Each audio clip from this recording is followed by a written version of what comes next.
You run a dental practice? 11 employees, 1,200 patients.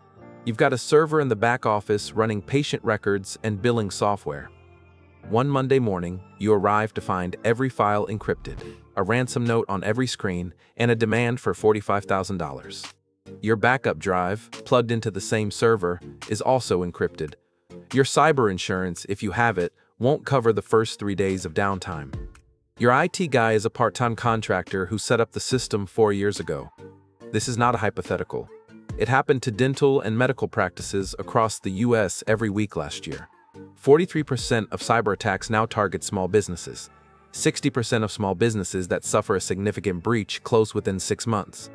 The FBI's Internet Crime Complaint Center received over 800,000 complaints in 2023, with losses exceeding $12.5 billion.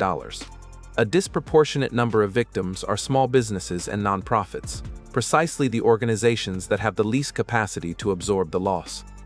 The attackers know this. It's not random. It's a deliberate targeting strategy based on a simple calculation: less resistance, faster payment, lower profile.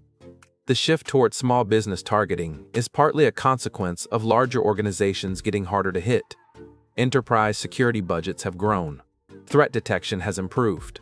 Incident response is faster. When a ransomware crew targets a Fortune 500 company, they're walking into hardened defenses, experienced IR teams, and legal machinery that can pursue them aggressively. When they target a 40-person manufacturing company in Ohio, they're walking into Windows 10 machines that haven't been patched since 2022, a single IT generalist who also manages the phone system, and an owner who will wire $40,000 to make the problem disappear before the weekend. The attack vectors targeting small businesses are not sophisticated. Phishing email is responsible for over 90% of successful initial access. The email looks like a vendor invoice, a shipping notification, a DocuSign request. An employee clicks the link. The malware installs silently. From there, the attacker moves laterally, mapping the network, identifying the backup systems, finding the domain administrator credentials. This reconnaissance phase takes anywhere from a few hours to a few weeks. When the attacker is satisfied they understand the environment, the ransomware detonates, all at once, on every machine they've reached.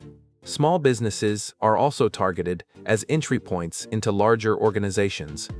A major corporation may have hardened its own infrastructure, but it works with hundreds of vendors, suppliers, and contractors whose systems connect to its network. Attacking the subcontractor gives an attacker a foothold adjacent to the primary target. This is supply chain lateral movement. The HVAC contractor whose system was compromised gave attackers access to Target's payment network in 2013. The attackers went after Target by going through a vendor. Smaller companies are frequently the weakest link in a larger ecosystem, and they have no idea they're being used as a bridge. Remote Desktop Protocol, RDP, is the single most exploited attack surface for small business ransomware. Small businesses frequently expose RDP to the internet, so employees or IT contractors can connect remotely. Attackers scan the entire internet for open RDP ports using automated tools. When they find one, they brute force or credential stuff the login, trying thousands of username and password combinations automatically. If the account uses a weak password or a password leaked in a previous breach, they're in. They then disable antivirus, copy the ransomware, and schedule the detonation. The whole process from initial access to deployment can take under an hour. The baseline controls that prevent the majority of small business attacks are not expensive. Multi-factor authentication on every remote access point eliminates brute force RDP attacks entirely. Closing RDP to the public internet and requiring VPN for remote access removes the most exploited attack surface. Regular, tested, offline backups, not a drive plugged into the same server, ensure you can recover without paying ransom. Software updates and patch management close the vulnerabilities attackers are actively scanning for. These 4 things, consistently applied, address the attack vectors responsible for the majority of small business ransomware incidents. Employee training is consistently the highest return security investment for small businesses. A single phishing simulation per quarter, or you send a fake phishing email to your own employees and see who clicks, costs almost nothing, and generates real data about your actual risk. Employees who click get immediate training. Repeat clickers get more intensive sessions. After 6 months of consistent simulation, click rates in most organizations drop by over 60%. Phishing is the dominant initial access vector. Making your employees harder to fool is a direct attack on the most common entry point. Managed Security Service Providers, MSSPs, have made enterprise-grade security tools accessible to businesses that can't afford a dedicated security team. For a few hundred to a few $1,000s per month depending on size, an MSSP provides 24/7 monitoring, threat detection, and incident response.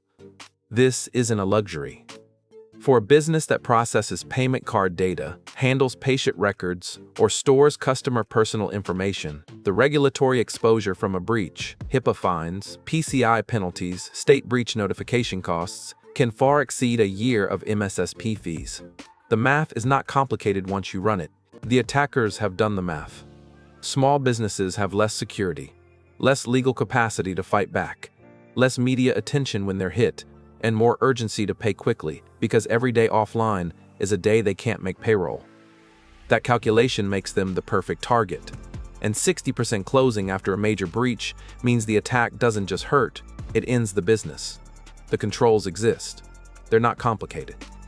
They're just not being applied. If you want to understand what a cyber insurance policy actually covers when the worst happens and what it quietly excludes, our video on cyber insurance breaks down the fine print that most small business owners never read until it's too late. Once the worst happens, the policy you bought becomes the whole story. Most owners have never read the exclusions.